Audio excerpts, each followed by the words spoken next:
काले बाघ का पुनर्जन्म और जादुई कुआं। एक बार की बात है, एक घना जंगल था। जंगल का राजा शेर बहुत ही जालिम और खूंखार था। उसे अपनी प्रजा की बिल्कुल भी चिंता नहीं थी। शेर की दहशत से जंगल के सारे जानवर बहुत ही डरे हुए थे। शेर एक काले बाघ के बच्चे को पाल रहा था। वो उसे बगीरा कहकर बुलाता था। शेर बगीरा को एक गुलाम की तरह पाल रहा था। वो उसे ठीक से भोजन भी नहीं देता था। ये देख जंगल के सारे जानवर उदास रहते थे। एक दिन बगीरा शेर से कहता है, महाराज, मुझे बहुत भूख लगी है, कुछ खाने के लिए है तो दे दीजिए। अरे, तुझे खाने के अलावा और कुछ सोचता भी है कि नहीं? जब देखो तब खाना खाना करते रहता है। चल जा गुफा में। यूं शेर बगीरा पर बहुत जुल्म करता था। बगीरा भूख के मारे रो रहा था। ये देख वही पास में खड़ी हिरन उदास हो जाती है। वो शेर से छुपकर सिम्बा के लिए भोजन ले जाती है और शेर के आने से पहले ही बगीरा को भोजन खिला देती है। देखो बगीरा, तुम महाराज से मत कहना कि मैं तुम्हारे लिए भोजन लाई थी। अगर उन्हें ये बात पता चल गई तो वो हम दोनों को मार डालेंगे। हिरन ये कह रही थी कि शेर वहाँ आ जाता है और वो हिरन को देखकर कहता है, तेरी ये मजाल कि तू मेरे ही खिलाफ जाकर इसे भोजन दे रही है। लगता है तुझे अपनी जान की परवाह नहीं है। हिरन शेर को देखकर डर जाती है। महाराज, अरे बगीरा बहुत छोटा है ना, उसे बहुत भूख लग रही थी, मुझे क्षमा कीजिए, फिर कभी मैं ऐसा नहीं करूंगी। शेर हिरन की एक नहीं सुनता है। वो उस पर हमला करता है और उसे मार डालता है। ये देख बगीरा और बाकी के जानवर डर जाते हैं। अगर किसी ने मेरे खिलाफ जाने की कोशिश की तो उसका अंजाम भी यही होगा। जंगल के सारे जानवर वहां से चले जाते हैं। तब हाथी भालू से कहती है, भालू भाई, आखिर कब तक हम इस शैतानी शेर से यूं डरते रहेंगे? बेचारे बगीरा का उसने जीना हराम कर दिया है। ना तो वो उसे ठीक से भोजन देता है और ना ही उसे किसी से मिलने देता है। अरे वो तो बस बगीरा के बड़े होने का इंतजार कर रहा है। जैसे ही बगीरा बड़ा होगा वो बगीरा से उस राज मुकुट को छीन लेगा और उसे मार डालेगा। उसने बगीरा के माता पिता को भी ऐसे ही मारा था। आखिर क्या बात है, क्यों ये शेर बगीरा के पीछे पड़ा है और बगीरा के माता पिता कहाँ है?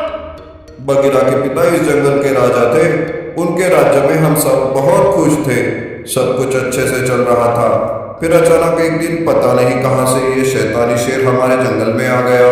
उसने बगीरा के माता पिता को मार डाला। वो बगीरा को भी मार देता, पर उसने ऐसा नहीं किया। उसे वो राज मुकुट जो चाहिए था। तो वो मुकुट कहाँ है?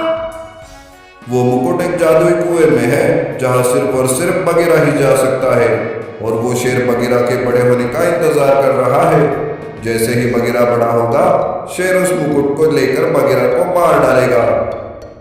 हे भगवान, तो क्या हम कुछ नहीं कर सकते?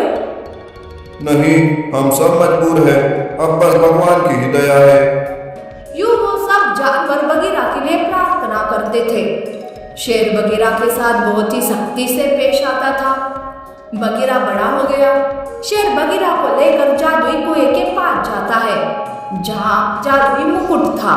बेचारा बगीरा ठीक से भोजन न मिलने पर बहुत कमजोर था। वो चल भी नहीं पा रहा था, पर शेर जबरदस्ती बगीरा को जादुई कुएं के पास ले जाता है। बगीरा कुएं से मुकुट को निकालकर शेर को देता है। शेर बहुत खुश हो जाता है, पर जंगल के सारे जानवर उदास थे। उन्हें डर था कि मुकुट मिलते ही शेर बगीरा को मार डालेगा। अरे ओ बगीरा, अब तेरा इस जंगल में कोई काम नहीं है। तू भी अपने माता पिता के पास चला जा। महाराज, रहम कीजिए, बगीरा को छोड़ दीजिए। दुश्मन को छोड़ना मतलब अपने पैरों पर कुल्हाड़ी मारने के बराबर है। अगर तू कहे तो मैं तुझे भी बगीरा के साथ भेज दूं। ये कहकर शेर बगीरा पर हमला करता है और उसे मार डालता है। शेर बहुत खुश था। तुम्हारे पापों का घड़ा भर चुका है। देखना, एक ना एक दिन तुम्हें इसका अंजाम जरूर भुगतना पड़ेगा। शेर को भालू की बातों पर बहुत गुस्सा आता है। वो उस पर हमला करता है और उसे घायल कर देता है और वो वहां से चला जाता है। सारे जानवर रोने लगते हैं। बगीरा, हमें माफ कर दो, हम तुम्हारे लिए कुछ नहीं कर पाए। अब वो हम सबको भी एक एक करके मार डालेगा। इससे अच्छा है कि हम ये जंगल छोड़कर चले जाएं। ये कहकर हाथी बगीरा के शरीर को जादुई कुएं में डाल देती है और सारे जानवर जंगल छोड़कर जाने के लिए तैयार हो जाते हैं। तभी उस कुएं में से एक सुनहरी रोशनी आती है। रोशनी को देखकर सारे जानवर डर जाते हैं। देखो, डरो मत, मैं एक जादुई कुआं हूँ। बगीरा के पिता एक अच्छे राजा थे। उन्होंने हमेशा तुम लोगों के बारे में ही सोचा। अब मैं बगीरा को पुनर्जन्म दूंगा, जिससे बगीरा उस शेर को मार पाएगा। यूं वो जादुई कुआं बगीरा को पुनर्जन्म देता है, जिससे बगीरा फिर से जीवित हो जाता है।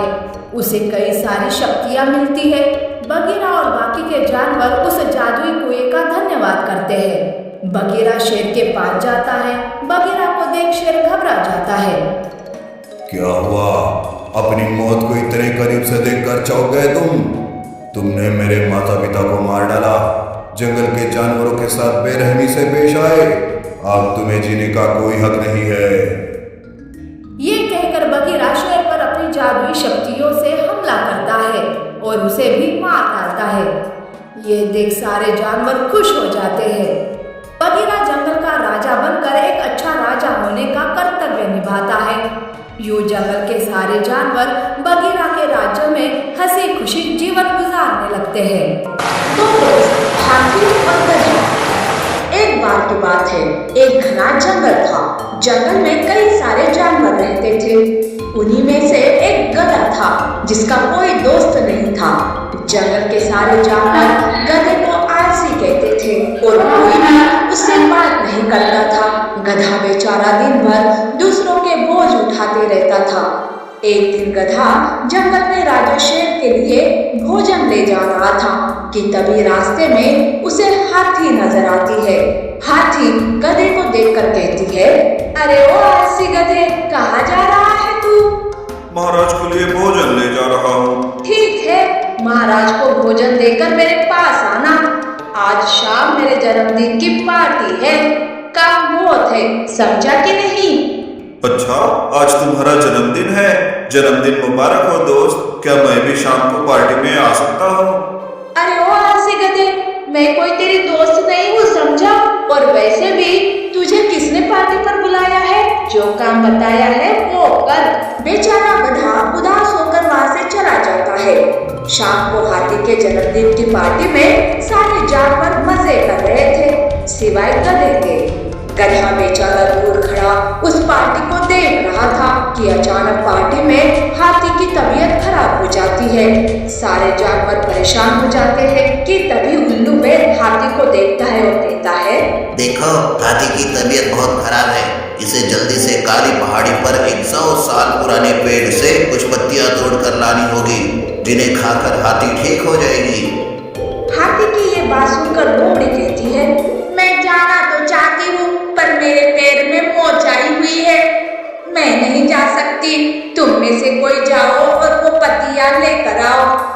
अरे अभी तो ठीक थी, अभी अभी ये पैर में मोच कहाँ से आ गई तुम्हें? इससे तुम्हें मतलब, तुम अपने काम से काम रखो। असल में कोई भी इतनी दूर जाना नहीं चाहता था। हर एक जानवर कोई ना कोई बहाना बनाकर वहां से चले जाते हैं। ये देख गधा हाथी के पास जाता है और उल्लू से कहता है, मैं वो पत्तियां ले आऊंगा, आप हाथी बहन का ख्याल रखिए।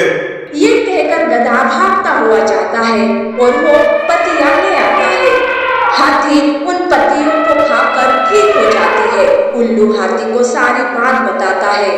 ये सुनकर हाथी गधे से कहती है, दोस्त मुझे माफ कर दो, मैंने तुम्हारी बहुत बेइज्जती की, फिर भी तुमने आज मेरी जान बचाई है, प्लीज मुझे माफ कर दो। अरे दोस्त दोस्त के काम नहीं आएगा तो कौन आएगा? यूं हाथी और गधा अच्छे दोस्त बन जाते हैं। दिन गुजर रहे थे कि एक दिन अचानक से जोरों की बारिश और आंधी शुरू हो जाती है। जंगल के सारे जानवर अपनी अपनी गुफाओं में थे। बारिश बहुत तेज थी, वो रुकने का नाम ही नहीं ले रही थी। 2 दिन बीत गए, जंगल के सारे जानवर बहुत परेशान थे। वो ना तो शिकार के लिए जा पा रहे थे और ना ही अपने घरों से बाहर आ पा रहे थे। उसी तूफान में बंदर चिल्लाते हुए आता है, दोस्तों सब सावधान हो जाओ, बारिश की वजह से बांध कमजोर पड़ गया है और वो कभी भी टूट सकता है। ये सुनकर सारे जानवर डर जाते हैं। शेर महाराज एक आपातकालीन सभा बुलाता है। सारे जानवर शेर के पास पहुंचते हैं। देखो, जैसे कि आप सब जानते हो, हमारे जंगल में एक बहुत बड़ी मुसीबत आई है। जंगल के बाहर जो बांध बना है, बारिश की वजह से वो कमजोर पड़ गया है और वो कभी भी टूट सकता है। अगर वो टूट गया तो हमारा सारा जंगल डूब जाएगा और हम मारे जाएंगे। महाराज अब हम क्या करें? यूं सारे जानवर सोच में पड़ जाते हैं कि तभी गधा कहता है, महाराज, हम उस बांध को मजबूत करने की कोशिश कर सकते हैं। अरे ओ आलसी गधे, तू चुप ही कर। उस बांध को मजबूत करना कोई मामूली बात नहीं है, समझा? महाराज, मुझे लगता है कि हमें ये जंगल छोड़कर किसी सुरक्षित जगह पर तुरंत चले जाना चाहिए। हाँ, शायद तुम सही कह रही हो। ये सुनकर हाथी कहती है, महाराज, जैसे मेरे दोस्त गधे ने कहा, हम उस बांध को मजबूत करने की कोशिश कर सकते हैं। मैं और गधा मिलकर ये काम करेंगे। पर तुम लोग ये कैसे कर पाओगे? हम दोनों जंगल से लकड़ी के बड़े बड़े कुंदे ले जाकर उसे मजबूत करने की कोशिश करते हैं। ठीक है, तुम लोग अपनी कोशिश करो। हाथी और गधा बांध के पार जाते हैं। बारिश बहुत ही तेज थी। गधा और हाथी लकड़ी के बड़े बड़े कुंदे बारिश में ढोते हैं और बांध को मजबूत करने की कोशिश करते हैं। वो सारा दिन जंगल से बड़े बड़े लकड़ी के कुंदे ढोकर बांध को मजबूत करते हैं और उसे डूबने से बचाते हैं। बारिश रुक जाती है। सारे जानवर चैन की सांस लेते हैं और बांध के पास आते हैं। तब लोमड़ी कहती है, आज तुम दो दोस्तों की वजह से हम सब की जान बची है। अगर आज तुम दोनों नहीं होते तो पता नहीं क्या होता। प्लीज गधे, मुझे माफ कर दो। मैंने तुम्हारी बहुत बेइज्जती की। प्लीज मुझे माफ कर दो। जंगल में बाकी के जानवर गधे और हाथी से माफी मांगते हैं। शेर महाराज गधे और हाथी की प्रशंसा करते हैं और उन्हें इनाम देते हैं। यूं जंगल के सारे जानवर मिलजुल कर खुशी खुशी जीवन गुजारते हैं। नीति: दोस्तों कई सारे होते हैं, पर सच्चा दोस्त वही होता है जो मुसीबत के काम आए।